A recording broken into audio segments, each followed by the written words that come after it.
John Luss here of Luss Archery Adventures. Series testing, successful hunting. Today I'm going to be testing a head that I've gotten a lot of requests for. It just recently hit the scene. It took me a while to get my hands on him, and finally I've tested him, and that is the new NAP Killzone RX2.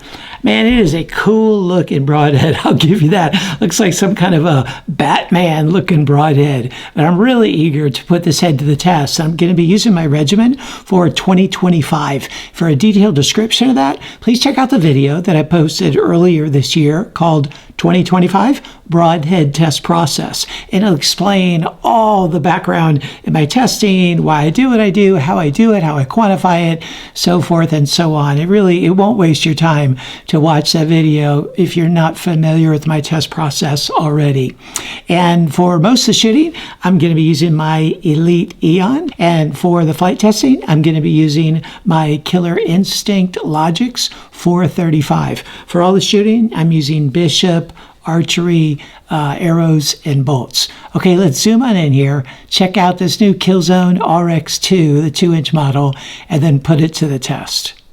Here's a good look at this Killzone RX, and this is the 2-inch model, so the RX2. And I'm just going to say right off the bat, I don't know why they call it Killzone, because it really is not very similar at all in any way to their other model that's really popular, has been used for years, the Killzone. I think they just wanted to capitalize on the momentum of that branded name.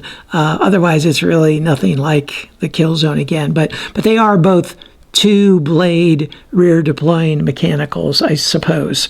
So this one, let me just break it down, the materials. It's got a 70-75 aluminum ferrule. Like you always hear me say, if you're going to use aluminum to save weight, 70-75 is a good way to go because it's stronger than some steels. And then you've got the blades. They're stainless steel and they're nickel coated. They're 0.035 inches thick.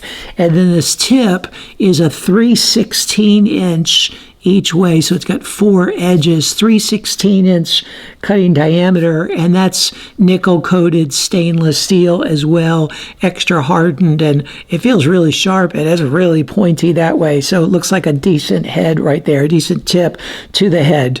Now, there's no O-rings or retention clips or anything else to hold the blades in place.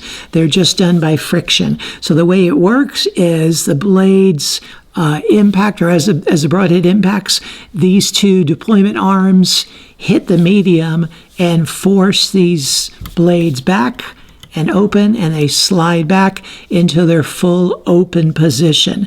And it's a really similar friction-based system that a lot of different broadheads are using nowadays. Not the most durable for repeated uses, but it's effective for what it is. It holds the blades in place fairly well. They say this one's rated to a crossbow of 400 feet per second. But if I could comment on that a little bit, I'm not a crossbow expert, but I am learning.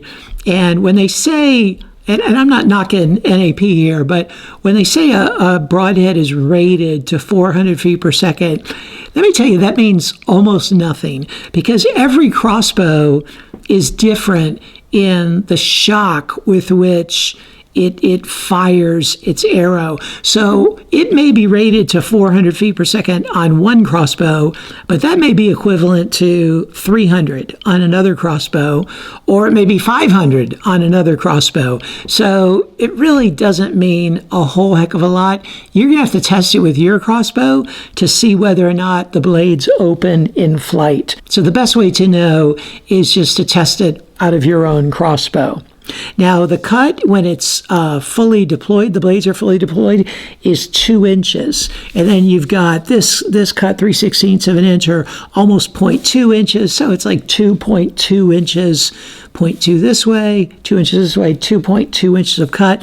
I really like this curve. Okay, the curve just gives a more efficient slicing motion, and we see more blades using that. I'm not sure what the first one was that used a curved blade like that, but I seem to think of the Gravedigger being the first that I saw, and I know Dale Perry was really big on curved blades, and there's been many others since that time, and maybe even before it, and I'm not aware of it, that have tapped into that curved design. So I really like that. It can make it a little more challenging to sharpen, but for this I would use a Stay Sharp guide called The Answer.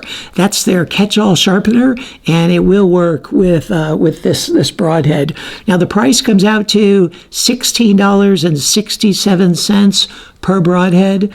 If you get them in a pack of 3. Really look forward to putting this head to the test and seeing how it performs.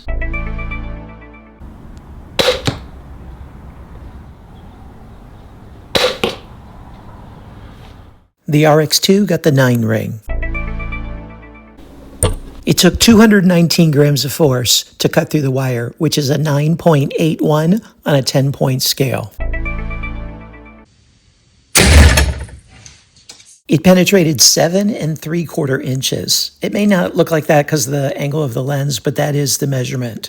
And it fully opened on impact, and the blades remained open the entire time.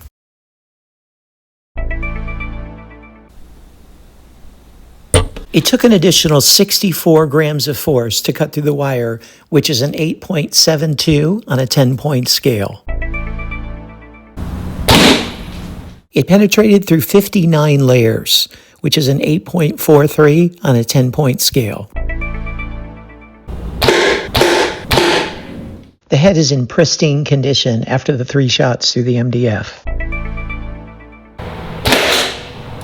Here it is after just 1 shot through the steel plate. I typically do 2, but it lost a blade on the first shot. And not only lost a blade, but it broke into a few pieces, 2 of which I could find. And the blade that remained was pretty jacked up as well. It just kind of flopped around. So the durability is less than what's average for most mechanicals.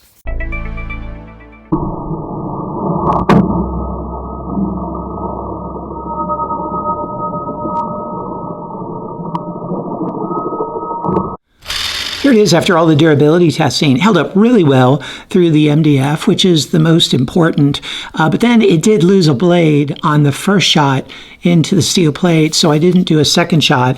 And I went ahead and shot it into the cinder block with just 1 blade, and it really fell apart. I'm surprised I was able to find these pieces, but you could see the aluminum ferrule just did not hold up very well at all to that. So I'd say overall the durability is pretty subpar even for a mechanical. It's still okay, but just subpar. So what'd you think? Hey, a lot to like about it. You know, I like personally that there's no O-rings or anything like that. I like that stout chisel tip. I like the curved blades. A lot of good things about it. You know, in terms of scoring, it scored pretty good. It was kind of middle of the pack, a little bit better than most mechanicals, I'd say. Not as good as some others that have really been cutting new ground in the mechanical realm. But hey, you check out the score sheet and see how it did in the areas that matter to you the most, and see if it might be a good fit for you. And stay tuned for the overall cumulative score, as well as the corresponding Lusk grade. And also stay tuned for a list of all the discount codes that I can offer just to help you save some money. Hey, thanks for tuning in. Look forward to seeing you next time.